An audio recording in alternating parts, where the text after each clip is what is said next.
Good evening, everyone.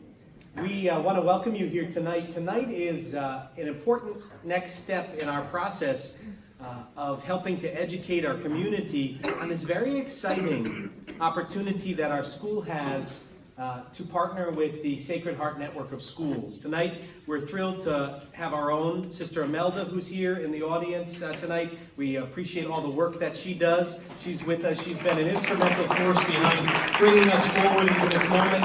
We also want to publicly recognize this transition started under the board trusteeship of Ray Kelly. And he was divorced from that process, and John took over. But Ray Kelly, our former chair of our board of trustees, who led us into really strong and vibrant times, is here tonight. And we welcome Ray Kelly. Thank you for being with us tonight. You'll hear a little later from John Bowen, our board of trustees chair, and we appreciate our board members who are here and from our folks from the FCJ and the Sacred Heart Network. Before Sister Bonnie welcomes you here tonight, I should probably state, why are we here tonight?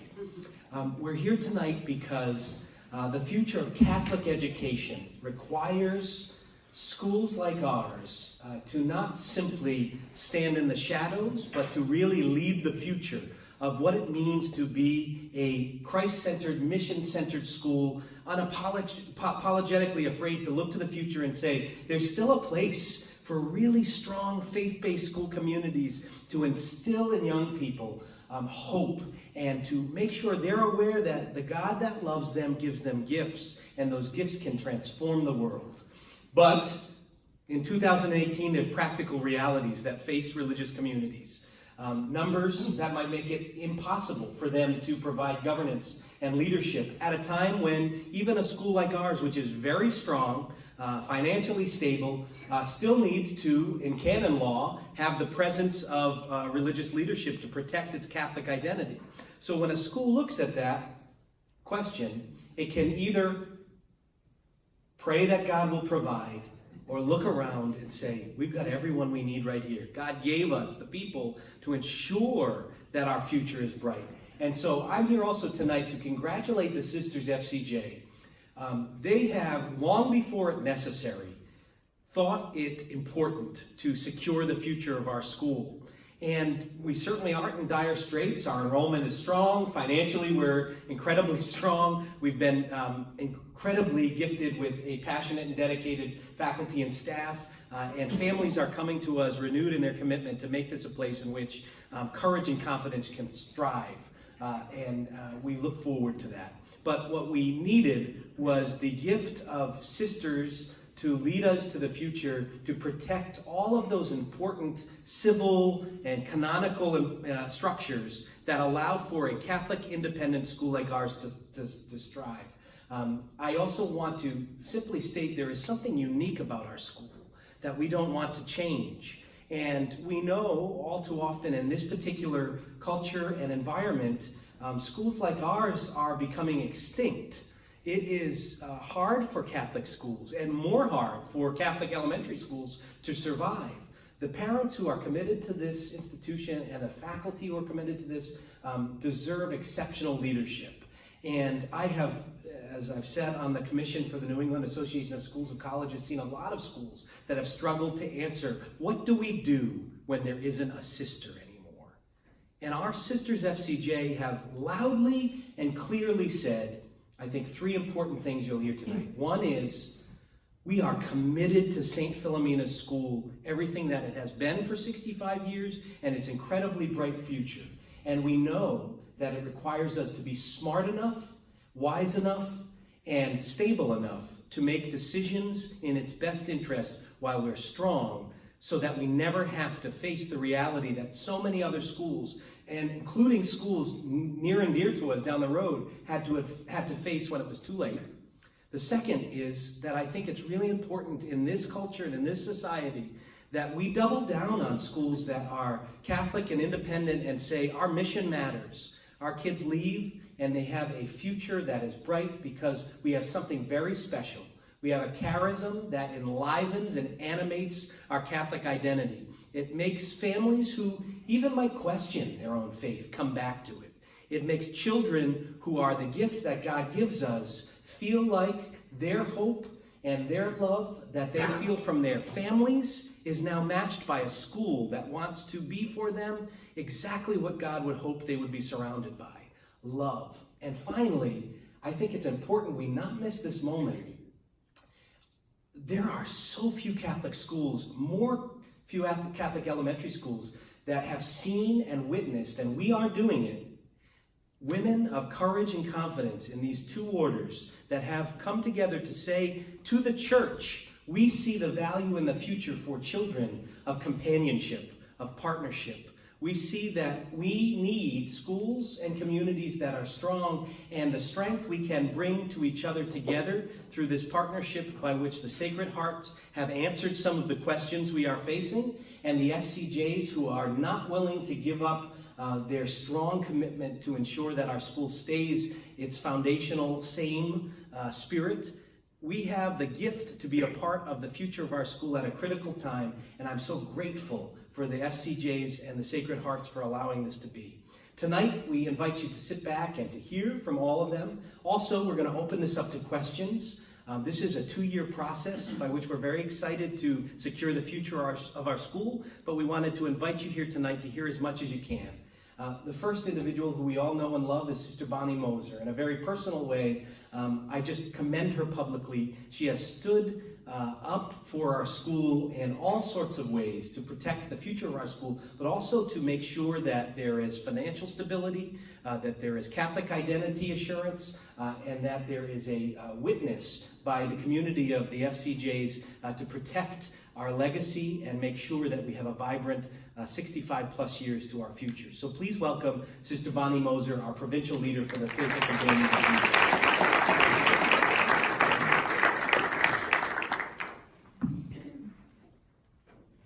Good evening, everyone. Thank you so much for coming as we continue to share with you the good news about our school. As you know, September the 18th was a momentous day at the school, as some significant changes for the school were publicly announced to staff, students, parents, and the wider community to ensure a vibrant future for the school.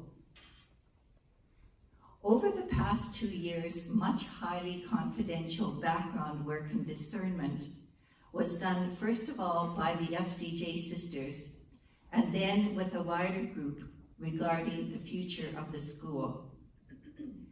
I don't need to say that this fine, independent Catholic elementary school had been carefully grown and cultivated over the past 65 years.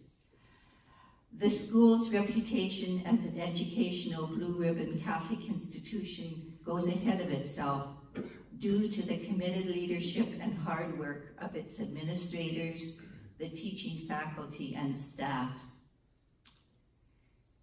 In February 2017, the Religious of the Sacred Heart, RSCJ, and the Faithful Companions of Jesus, FCJ, we met, and we discovered once more that not only our foundresses, Mary Magdalene Douay and Sophie Bear, are contemporaries, but our congregations were founded only 20 years apart in the same city in Amiens, France.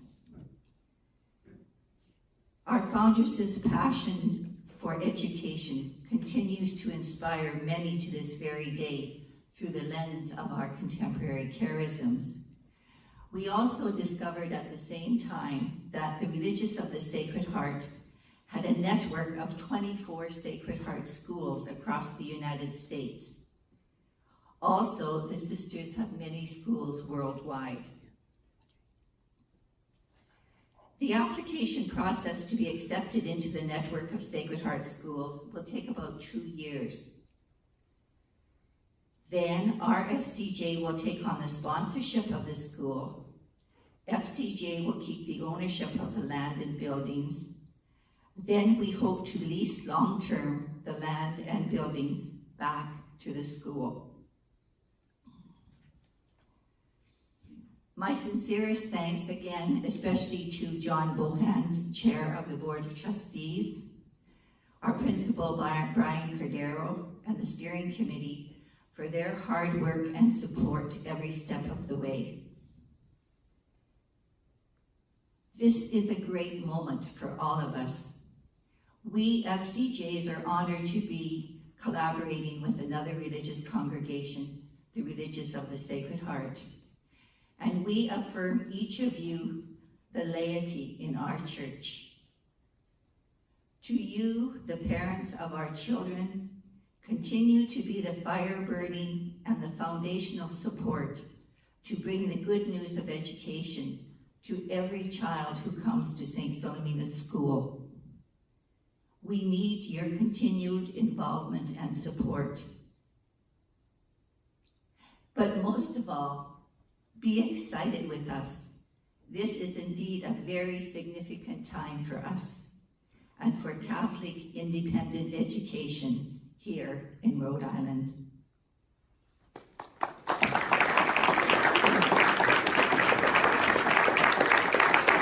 About a year ago, we began a dialogue with the Sacred Heart Sisters, and in particular, their provincial leader had pointed us towards Sister Suzanne Cook, who heads the Conference of Sacred Heart Education. In a very practical way, in order to stay Catholic as a Catholic school, you need to be sponsored by a religious order, or else you become a diocesan school. And there are values to both. It's our sisters' commitment that this school is not a diocesan school because its very foundation, the soil on which it's built, is that of charism, is that which leads to Christ through the spirit of the foundress, Marie Madeleine. And because there's such a history of people connected to the FCJs, we believed that it was truly impossible for the school to transition to something that divorced its past.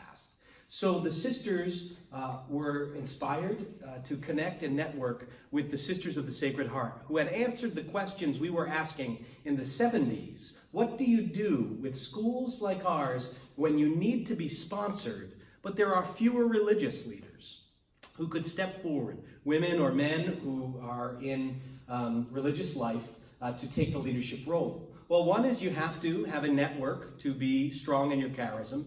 Two is you have to have formation programs to ensure that your heads of school and your boards are strong in their mission and their identity. And three is you have to be connected to a religious order. And so it became a wonderful dialogue. And tonight it is the culmination for us in introducing you to someone who has been an incredibly helpful partner.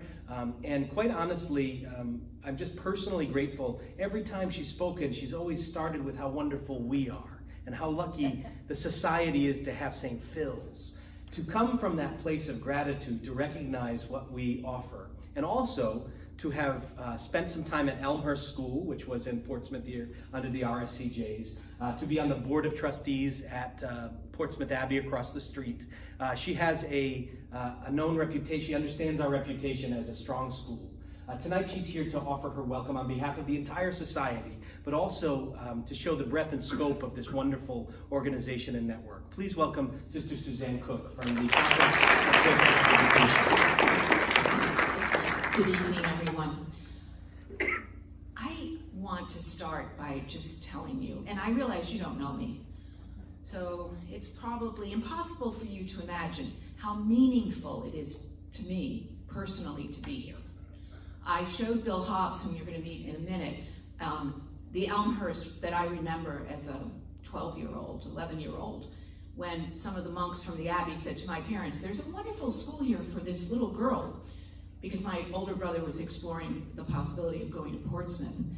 And, you know, you live in a beautiful part of the world.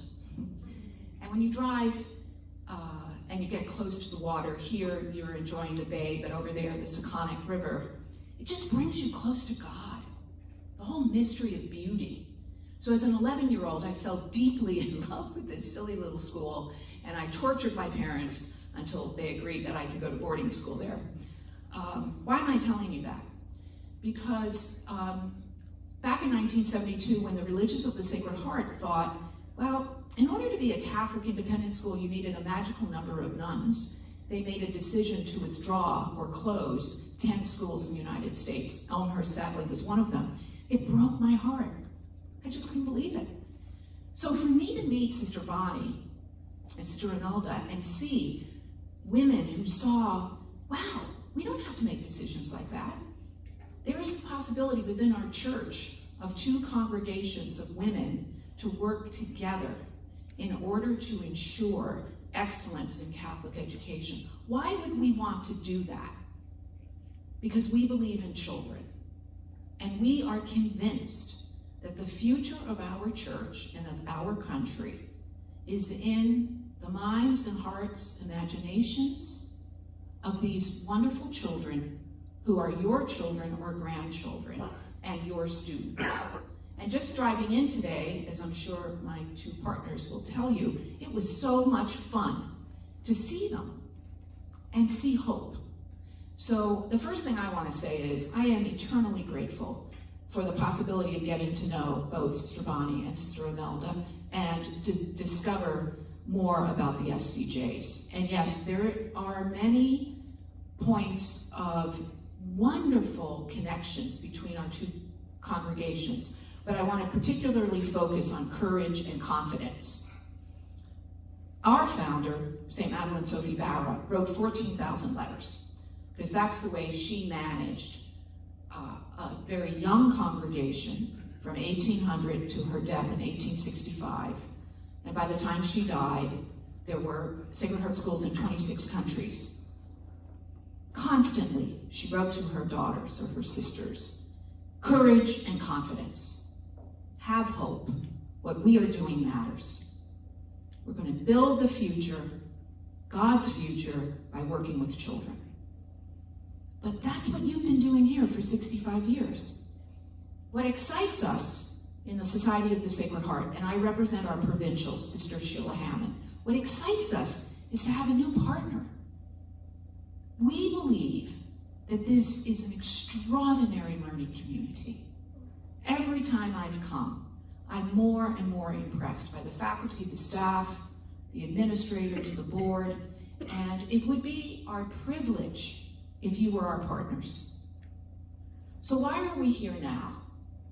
The Board of Trustees at Saint Philomena's, following the lead of Sister Bonnie and the FCJs, have applied to be a member of the network of Sacred Heart schools. We are an association of 24 schools in the United States and Canada.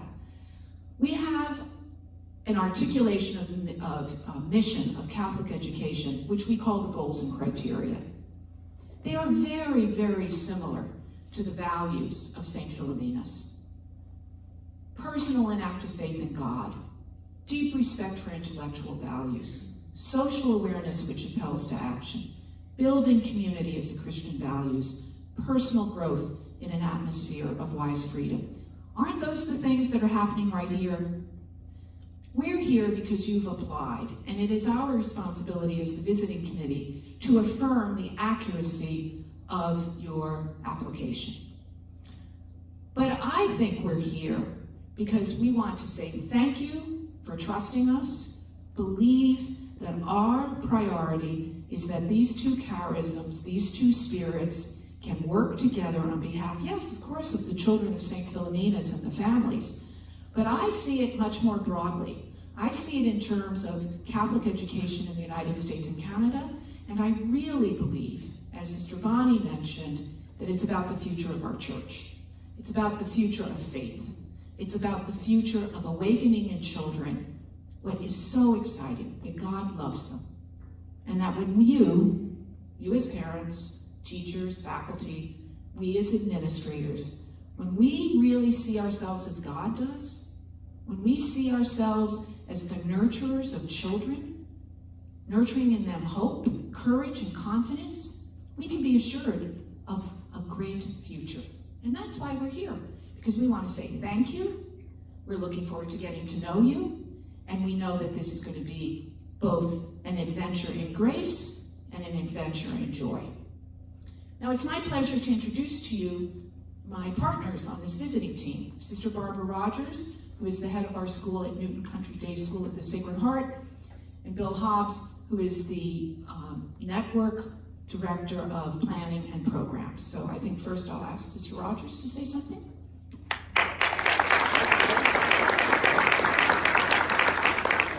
I too am a local. I grew up in Woonsocket, and I have a one of 7 children, 4 of whom still live in Providence. When I said I was coming down here, each one of my siblings said the same thing. Well, everybody knows that's the best school in Rhode Island. And from where I sit, and my school understands in Newton, there's only one great state, and it is the great state of Rhode Island and Providence Plantation. And any question that I ask the girls, they've learned.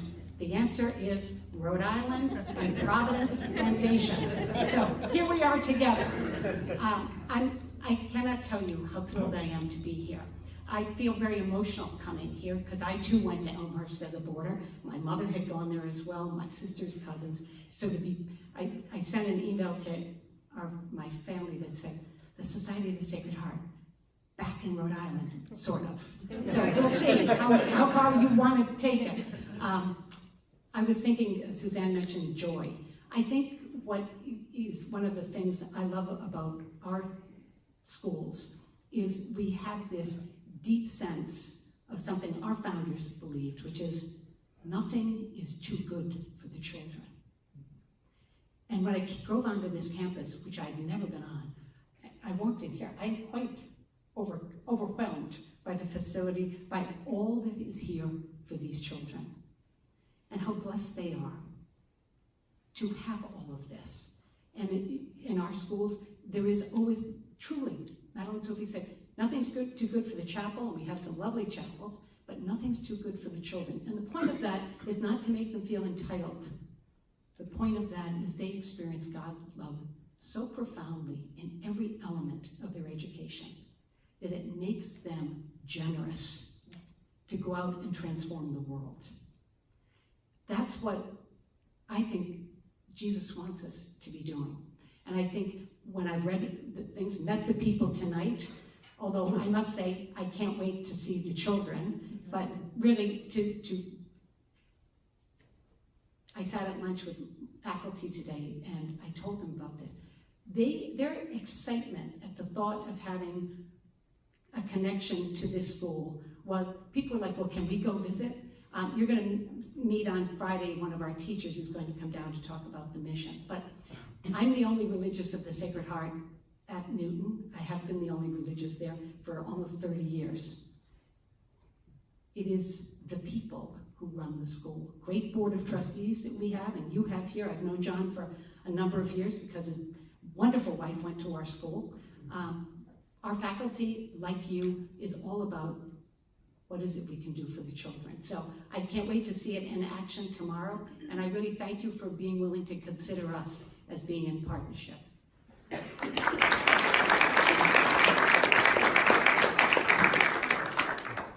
I would also like to add my gratitude for you all having us here tonight. This is not a Rhode Island accent. I am not native. This is a South Jersey, Philadelphian accent. Go Eagles. Go Eagles. Actually, I was a Redskins fan, so that beat up a lot of it in the middle school. But my role in the network is to pull together faculty, staff, administrators, students for various types of programming, leadership development, mission formation, all these types of things that are really the value of the network, of pulling people together from different places from across North America, and in many cases around the world, to share what we have in common, our unique differences as individual schools, because our 24 schools are actually very different. We have schools that are single-sex, we have schools that are co-institutional, we have elementary schools, we have schools that are K-12. Each of them is unique. But it's very interesting when we come together to share our common mission, our charism, and this love of Catholic education, which we do for the young people who are in our care. I was with 2 different groups over the last week, and sharing with them the story of the expansion of the network and another school that is interested in sharing this journey. They were extremely excited. The sense of hope and excitement in a time when there's not, as Ryan mentioned, there's not a lot of excitement about Catholic education. I think this is a great moment for that. And so very hopeful about that.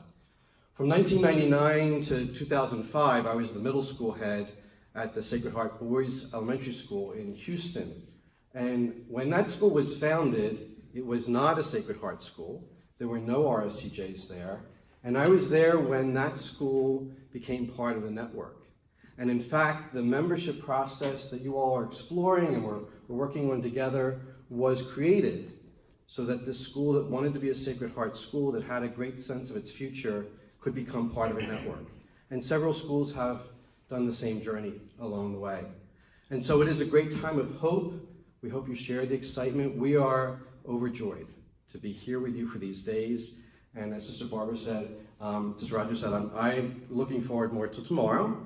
My heart is with students. In fact, that's why I returned to the Sacred Heart Network a year and a half ago, because of the great care, concern for students in our network, and the opportunity to do student programming. And so I want to thank you for being here, and I look forward to these next few years.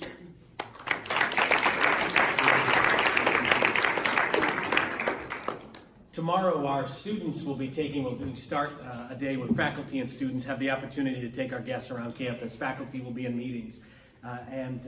As those of us who are part of St. Phil's know, our 8th graders play a large role in the leadership of our school. We have selected 8th graders to serve as our ambassadors. They're going to take them around. And just the other day, Mrs. Giroux and I called, the 9 students that were selected by their faculty and staff together, and we shared with them this honor. And we, as any good principal, I read them the riot act of my expectations, be on your best behavior. We were sitting around the room, and then, this is what you're going to do and what you can expect. And then, of course, I said, now, I treat you with respect. So do you have any questions for me? So now tell me what the forward vision of this programming plan will be for our school. What do you think they're going to get out of us being a part of the network? Could you tell us a little bit about the mission and the vision of the Sacred Heart Networks, and are we going to have to lose our FCJ values? So the toughest crowd our visitors are going to face tomorrow are going to be our students. And it reminded us again of why we're such a sincerely, masterful partner with the Sacred Heart Network, is that the FCJ and the Sacred Heart have a goal of students together. That our children are our future, and if we don't do our parts as adults to protect the integrity of those institutions, it becomes harder and harder to stand as a strong, independent school. And for Catholic schools, it becomes even more challenging. One of the things that I think is very exciting about the future, and something that I'm just personally committed to, because I think there's a lot of lumps principles take in the world today, but one of the things that we have to fall back on our bad days is that we're helping make the place better than when we arrived, and we're making sure that everything we do is centered in its mission, its identity. And one of the things our school needs to do, and I think our church is calling for right now, is partnerships with experts who are faithful lay people. And so a strong Catholic school of the future needs to have a very active board who has skin in the game.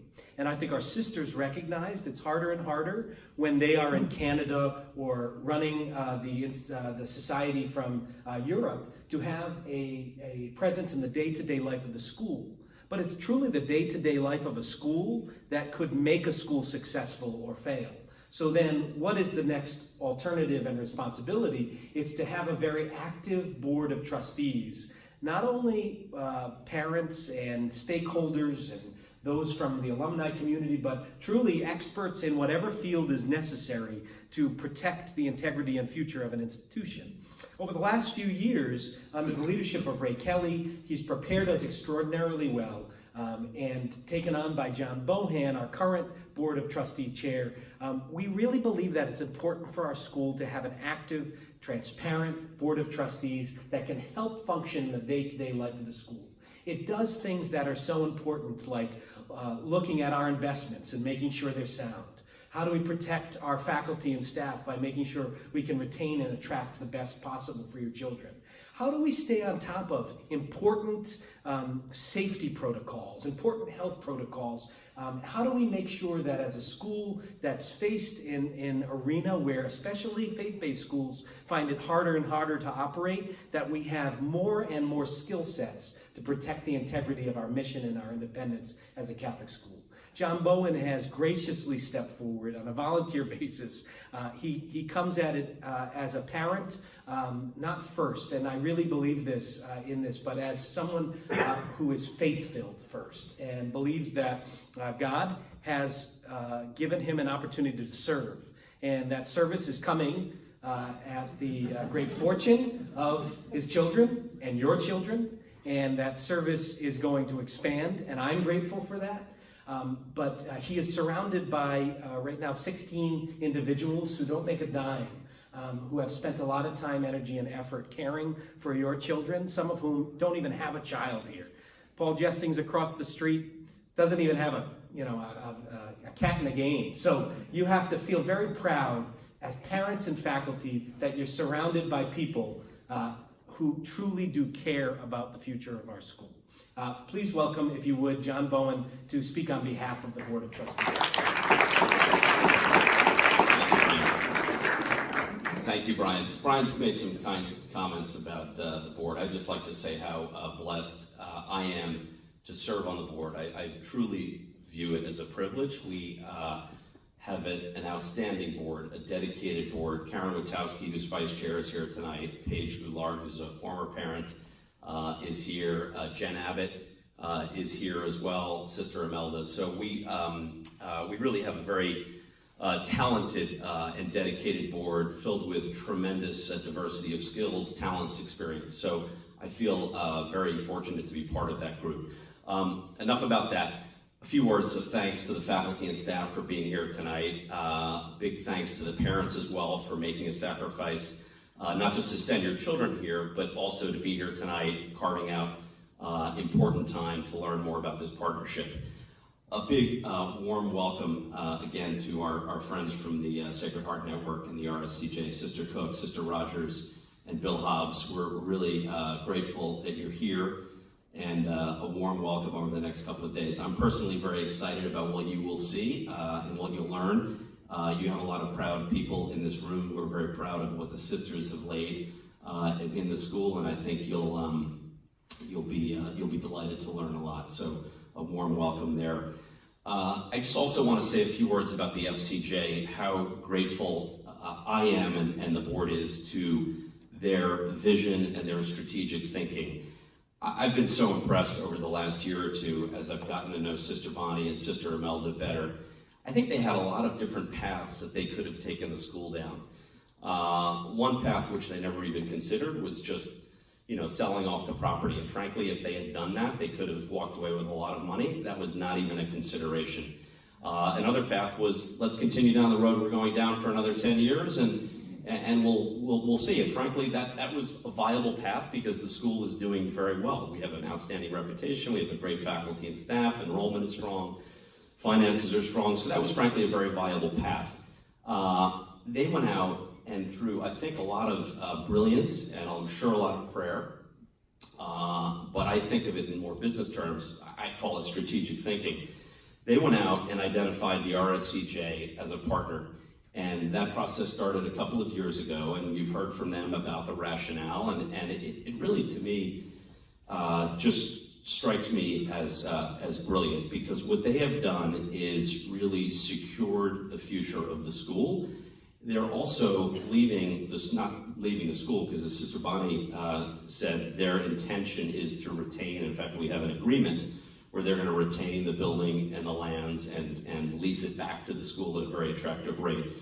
They are putting the school in a great financial footing for the next 65 years. So as a board of trustees, we are very grateful to the FCJ. We are also incredibly excited about this partnership. I think it's brilliant.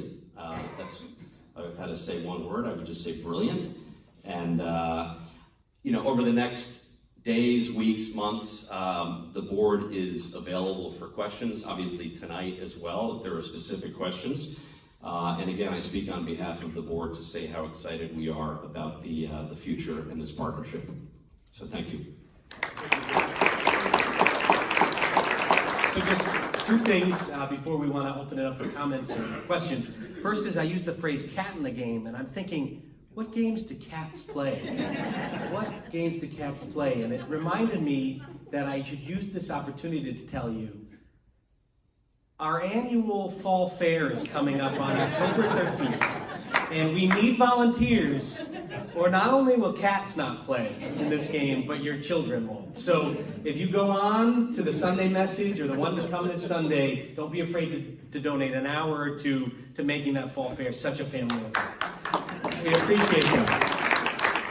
The second thing that I would simply like to end on is, so in a very personal way, my mom called me up.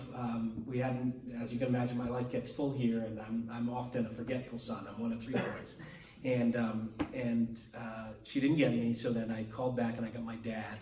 My mom was in bed early, and my dad did his usual shtick of asking how everything is, and he said, "You know, your mom read in the Catholic about everything at the school," which is code for you didn't tell us anything that was happening at the school. And over the past 2 years, of course, I couldn't, for tons of reasons, say that, and obviously my own parents didn't, and I had some owning up to do, and I did that, and it led my mom to say that, so I'm one of 3 boys, and I'm the only one who got a Catholic high school education. I will, to this day, say my middle brother is the smartest. I won't comment on my oldest brother, and I just learned from both of them. One of 3, and it probably wasn't me, deserved an opportunity for a different education than they got, and I happened to get it, and it changed my life. And my mom had said, when we were talking about what this is, she said, well, the most important thing you do then is make sure that those kids have a better experience than you did, because that's what we did for you. And I think if you're sitting here tonight, or you teach here, in the heart of what you're about is that you want a place to be bigger than you. You do want a place to be better than you. You want it to make up for all your failures. You want it to suddenly protect your kids from all the realities that you and I both know exist in the world. I was very touched by sacrifice in my life, which made it possible for me to understand what Jesus means, and then ultimately why we're called to serve other people. I think we're in a very unique place to be in the best school in the state of Rhode Island, not just because of our educational program, but because no matter what background you come from, no matter how you describe it, you are here because you're sacrificing to make your child's life better than your own. And we live in a time and an age where no matter how hard you want that sacrifice to matter, there are still realities that could end it tomorrow.